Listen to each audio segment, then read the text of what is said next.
Bonjour Madame la Présidente. Deux questions pour le professeur Salomon et Monsieur le professeur Portugal.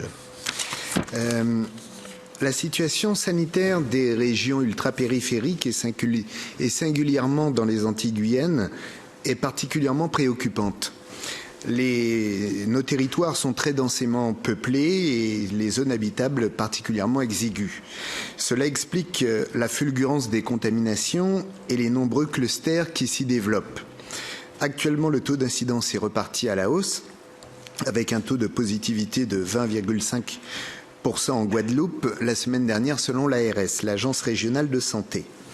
Cependant, le taux de vaccination est particulièrement faible aux Antilles françaises.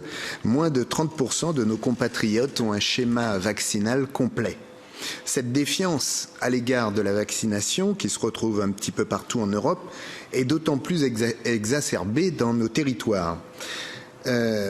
Pourtant, il est indispensable de protéger nos populations, respecter leurs choix bien sûr, mais aussi et surtout leur permettre d'avoir accès à un système de santé adapté. Nos établissements de santé sont exsangues et ne peuvent pas répondre à toutes les nouvelles vagues. Professeur Salomon, pourriez-vous nous donner votre sentiment quant à l'évolution à l'avenir de ce virus dans ces territoires ultrapériphériques? Quelles seraient vos préconisations spécifiques pour ces territoires et comment encourager la population à se vacciner et d'autre part les rassurer quant à la réponse d'un point de vue sanitaire que nous pouvons leur apporter?